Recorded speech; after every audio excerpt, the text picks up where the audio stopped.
Hello, nerds! Nerds for Yang. This week we are experimenting with a new format. I went on the channel's community tab, and if you are a subscriber to this channel, you probably would have seen it. If you are not a subscriber, then you don't hear about our community tab posts. So go ahead and subscribe if you want to stay in the loop. Here's what I said in the community tab. Hey, I want to do an Ask Me Anything. I suggested some topics and I said vote on them by thumbs upping any of the ideas or contribute your own. And I have now the winners, and I'm going to go through the top 5 questions. First one, what's the heaven and hell scenario for the CNN debate? So we did the heaven and hell scenario for the NBC debate, and we had a little taste of hell where basically we were concerned that Yang would not get enough time. So what's the heaven and hell scenario for CNN? Is it the same? It's a little bit different because we kind of know a little bit more about the context.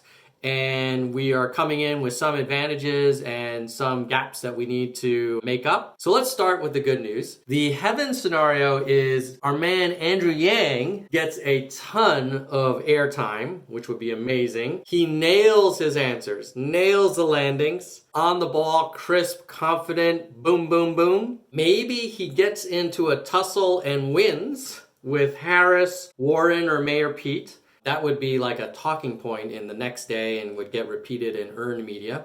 And they'll be like, oh, this Andrew Yang really held his own with Harris. Or, wow, everybody thought Harris was the prosecutor, but, this Yang is a lawyer too. Or the Yang-Pete exchange showed how Yang has a stronger grasp of policy. Whatever. We want some good news. The other thing is that CNN gets record ratings. So it would suck if Yang did great and then nobody watched it. So that would be heaven, is that CNN gets record ratings, Yang gets a ton of time, nails his landings, gets into a little skirmish with Harris, Warren, or Pete. A friendly skirmish, nothing too crazy, but enough to be like, oh yeah, it's on, baby. He doesn't need to say that. Well, that would be kind of funny. And then, of course, he would leap to 5% in the polls and raise $5 million in 24 hours. I think Harris raised $2 million in 24 hours, so it can be done, especially if he did all those things beforehand. And then he exits what I'm calling the Fringe Zone, which is this place that a lot of the journalists have put Yang, which is like they'll kind of acknowledge him unless it's NBC or MSNBC. But most media will acknowledge him. But they'll kind of acknowledge him in like, oh yeah, and there's this kind of random guy. He's giving away money, ha ha ha. He's against circumcision, ha ha ha. And so we want to get out of that fringe zone and get into the, oh no, this guy's he's a contender. It's on, baby. This guy there's a plausible line of sight to this guy actually making. He's serious. For those of you who aren't familiar with the Fringe Zone, this is the cousin of the Friend Zone. And since this is the Nerds for Yang channel, I'm guessing there might be some people who are familiar with the Friend Zone and how you don't want to be in the Friend Zone. Hell. What would hell be for the Yang gang? Number one would be like a repeat of NBC. Like everything that went wrong with NBC continued with CNN. So like they don't give him time. They only ask him about China. He doesn't nail the answers. A bunch of other people have winning moments. And basically Yang just kind of like fades into, stage left. Another one would be that Yang looks uncomfortable. So one of the things that's really important with this format is how you look when the person next to you is getting asked a question. And sometimes Yang has kind of like resting nerd face. So he's like very focused, he's looking up, but he's not like, it doesn't look like he's practiced his resting candidate face, which is I think you're supposed to look at the person talking and look like you're interested. That would be hell. I mean, not terrible, maybe purgatory, but we wouldn't want him to look angry or too stiff or too sharp. Another thing is like the moderators ignore or mock him. So they could ignore him by not asking him questions. They could mock him by saying like, oh, you're in favor of getting rid of the penny. That's your big idea. That's my moderator impersonation. Or they could be like, oh, he's not wearing a tie. Welcome to 2019. At any rate, another one is they ask him about circumcision. It's like, come on. He got asked about this on Twitter. He answered it because he's trying to be reasonable and answer questions, and it is a health question. But it is not his flagship campaign issue, so please stop treating it like it is. Any journalist who does that is basically lazy and hasn't done their homework and says, oh, I'll ask him about circumcision. Gillibrand pulls a Harris. So Gillibrand, I think she knows she's like drifting off to the side. She knows she's going to be penalized for interrupting based on the new CNN rule. So maybe she'll take a question, purposely call out another candidate, like a Biden, and then get into a scuffle with him and try to make her the new Harris, which all would be hell for us because everybody would be talking about Gillibrand and Biden and nobody would be talking about Yang. Another one is like Beto. He sees the polls. He knows that his Vanity Fair days are over and he needs to really throw a Hail Mary, and he does. And he lands it and people are like, whoa, Beto's back. Come back, kid. So that would be a hell for us. Another one would be Warren and Biden have like an epic heavyweight fight. Again, no one will be talking about Yang. And then all of that with then CNN getting record ratings. I could argue, if we have a debate like the NBC one, it will be very hard to recover. It won't be impossible because I think we'll still qualify for the September debates, God willing, knock on wood, but it'll be really hard. So the pressure is on, but I suspect our man is getting ready into fight shape. So those are the heaven and hell scenarios for CNN. Let's go on to the next question. How are we looking in Iowa, New Hampshire, and South Carolina? Kind of like how we're looking nationally. Maybe a little worse, actually. In Iowa, it's like 1 and 0%. Nationally, we're more in the 1 to 2 range. In some states, we're at 3. New Hampshire, we had a poll where we're at 5. Iowa, not so much. Now, Iowa, I will say this. It's, I think, very hard to predict caucus outcomes with traditional polls. So it's possible that I've heard Iowa caucuses tend to reward more enthusiastic supporters, which we have. We probably will outperform these polls. But of course, you'd rather outperform when you're polling at 2 and 3 and come in at 5 than 0 and 1 and come in at 2. For New Hampshire, a little bit better. 1, but also St. Anselm had us at 5%. I think that might be the highest Yang has ever polled in the state. CBS YouGov had him at 1. So somewhere between 1 and 5, we're definitely out of the 0 kind of zone. So looking kind of interesting for New Hampshire. South Carolina, 1-3-1. You could conservatively say we're in the 2%-ish range, so that's kind of encouraging. Specifically in South Carolina, if you dig into the Google Trends data and you look at search activity, admittedly, I cherry-picked this metropolitan area, which is Greenville, Spartanburg, and Asheville, North Carolina, Anderson, South Carolina, that area. In that area, there are as many searches for Andrew Yang as there are for Pete Buttigieg and Warren, give or take a few percent. Almost just like half of for Sanders. Admittedly, Harris is very strong right now with 35%. I would say if you think about the polling where we're at 1 and 2 and 3 and celebrating 5%, and then you compare that to search activity, I'd say we're looking better on search, and maybe search is a leading indicator for the polls. So that's good news for South Carolina. Personally, South Carolina, I'm going to put down as the breakout moment for Yang in terms of the primaries. I will also make a prediction that the CNN debate will be way better than the NBC debate. I don't think it's going to be heaven, but we are definitely going to be not in hell. And might be sort of like a sunny day on the top of a mountain. Next question. How can Andrew Yang appeal to people who shrug him off as an impossibility? Here's the answer. First, I would argue start with the problems. I have found that when I talk to people about Yang and I start with, hey, you should support Andrew Yang, they're like, what? Like Andrew who? Yang? Really? I don't open with you should support Andrew Yang. I now open with, hey, have you noticed that a lot of restaurants now have self-service kiosks for ordering? Like if you go to McDonald's, a lot of places. Or have you noticed that a lot of stores on Main Street are closing? Do you think it's because Amazon has basically used technology to disrupt how retail works? Or I'll say, hey, did you know that the number 1 job in 29 states is truck driving? And many, many companies are working on self-driving trucks. Or did you know that the number one job in many other states is retail or clerical? Or what do you think is going to happen to coal miners when we move away from coal? And it usually gets people to start thinking like, yeah, then I'll maybe talk about college, like, hey, do you think free college is going to solve that problem? Or why do you think Trump was elected? Like, I don't think it was because people are just hateful. I think they're just frustrated that nobody's come up with any real solutions. And then I'll say, like, Bernie's talking about free college and Warren's talking about Medicare for all. But what does that do for people's job situation? So you kind of like lay out the problem and then you flex. That's the nerd flex.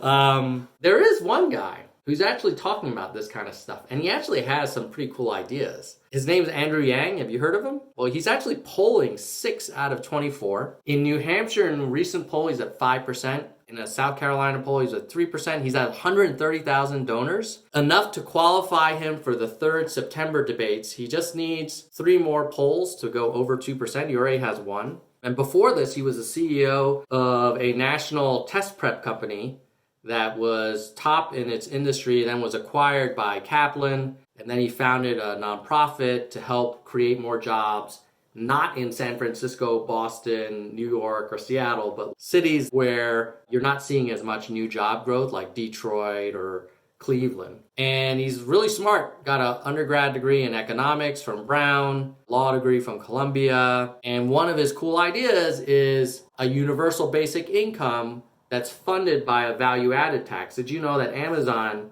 paid 0 in corporate income tax last year? A value-added tax would capture some of that growth and some of that wealth that's being created and then redeploy it to citizens. And that would help a lot of people as they manage through this transition. Is that a surefire way to land a skeptic? No, but I think it gets them to think about it. Next question. What is the data behind immigration?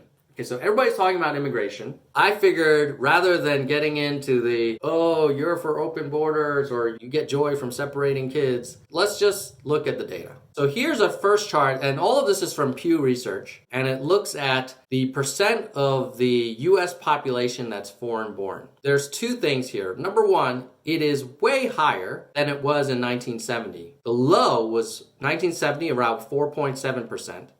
And then now it's at 13.6%.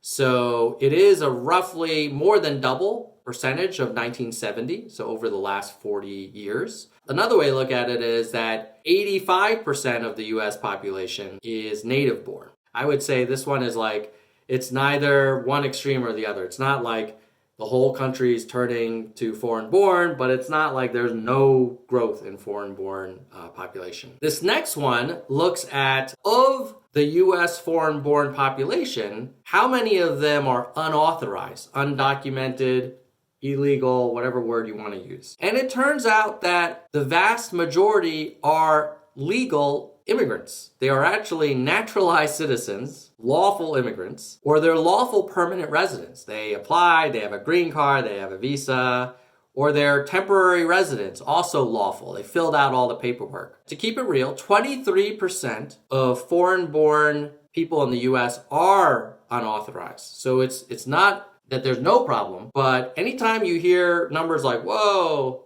14% of population in the US is foreign-born, don't assume that that means 14% are illegal or unauthorized. Actually, it's 23% of that 14%. Still an issue, but just keep that into perspective. So we're talking 3% of the population is unauthorized. Another argument I've heard is like, man, all immigrants, they refuse to speak English. They can't speak English. Here's the data. 52% of immigrants in the US are English proficient. So that's another one where it's like, it's an issue that 48% are not English proficient, but it's also not like 100% are speaking in other languages and exclusively in those other languages. Okay, next, US deportations over time. What's really interesting here is that I know Trump projects this image of it being like super hardcore on illegal immigration, but actually there have been more deportations by Obama than there were by Trump. There's kind of two interesting myth-busting opportunities with this data. Number one is that, Democrats are always for open borders. Well, based on deportation data, Obama was definitely not for open borders because he deported around 400,000 people a year. And Trump in 2017 deported 300,000. Now here's the last thing I will give on immigration. This is the number of unauthorized immigrants in the U.S. workforce. Couple of takeaways from this one. Number one, it's not spiking up. So this notion that, every day more and more American jobs are being taken by unauthorized immigrants is not accurate. It's actually slightly down from 2010, and it had been flat and coming down since Obama. Secondly, there are still 7.6 million unauthorized immigrants in the U.S. workforce. And I think that's points out an interesting contradiction in the current administration. They're very big on talking about the wall, but they don't ever talk about the employers that are benefiting from low-cost, unauthorized labor. You could argue if you really wanted to have a complete implementation of the rules on the books, then you could argue that Trump should be like screaming from the rooftops about how he's going to fine companies that employ unauthorized workers in a really big way to kind of set an example, but I don't think he ever talks about that. Could be because some businesses benefit from that. Next, tell us about yourself, the Nerd for Yang host. I've had a few people ask me like, could you share a little bit more about yourself? And I've been hesitant to do much on that. But since it was one of the most top voted questions, I will tell you. So my name is Tom. I'm going to go into the political side and then the personal side. On the political side, I was raised by a hardcore Republican mom who remains a hardcore Republican mom. We do not talk about politics pretty much at all. We kind of have a policy where we decided to not do that because it wasn't ending well. For those of you who have Trump supporters in your family, you know what I'm talking about. Secondly, I was a Republican in my early adulthood. So I voted for George H.W. I voted for Bob Dole. I voted for George W. For George W., I voted twice. So pretty strong Republican voting track record. May not make me a lot of friends on this channel, but I would argue the Republican Party that I was voting for back in the 90s and even early 2000s is very different than the Republican Party of today. Very, very different. I was super into politics. Watched all of the Clarence Thomas hearings when I was in high school. I watched the McLaughlin Group as a child. I continued to watch Meet the Press every Sunday. I think I probably watched Meet the Press every Sunday since high school. And then in 2007, I switched parties and said, you know what, this Barack Obama guy, he's kind of different. And he's like very direct, to the point, logical. He seems like not traditional Democrat, not traditional Republican, more focused on problems and solutions. Sound familiar?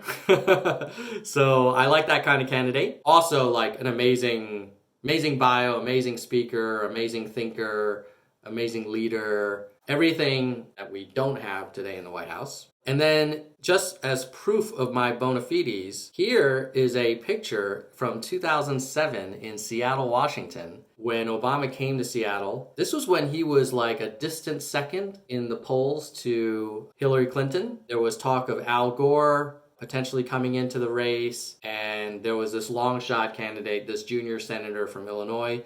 And then that picture, when he came to Seattle, I think there were like a couple hundred people, maybe 300 people. Like, dude could not fill a very large room. And so that's why I got a chance to go stand on stage. And unfortunately, I don't have a picture of this, but I high-fived him. I high-fived Obama. So that's how you know that I'm not opposed to backing candidates that aren't sure things. Even more so in 2015, I supported a guy named Lawrence Lessig. Anybody out there remember Lessig?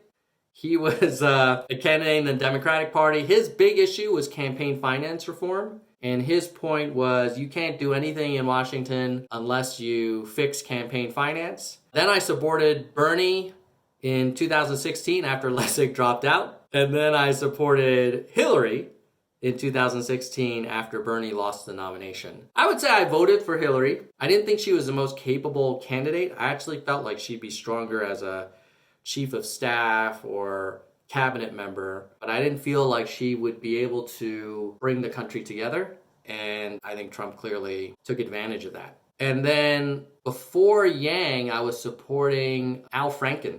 I was hoping he would run because I felt like he was also a fresh perspective, really, really smart, could think on his feet. Obviously, then when he resigned from the Senate, that was it. And then I discovered Yang in February or March of this year, and the rest is history. Okay, on the personal side, I know this is a long video, so I'm going to try and go faster. My parents are immigrants. They originally emigrated from China after World War II to Hong Kong. After World War II, there was basically a civil war in China between the communists and the capitalists or nationalists. My parents were on the nationalist side. Communists won that civil war. A lot of the nationalists fled to Taiwan. My parents' families went to Hong Kong, which at that time was a colony of England. Then they decided to seek a better life in the US, and we applied for our visas, and luckily my dad had 2 master's degrees in engineering, and so he was able to get a visa, then got a job in New York working at a engineering firm. His coolest project was he worked on a small part of the NASA space shuttle program. Because it was civil engineer, it was building like a rail system and a hangar and a container structure for the space shuttle, but still pretty cool. And so that's my family background. Born in New Jersey, went to college at Bowdoin in Maine, where I studied history and economics, then got my MBA from Harvard. I've worked in technology companies since '99. Now I work at a large US tech company as an American expat, helping build out the engineering office here in Switzerland. And I moved out here from Seattle a few years ago and expect to be back in the States in the next few years, maybe sooner. I'm married, 2 boys, and a yellow Labrador retriever. Her name is Daisy.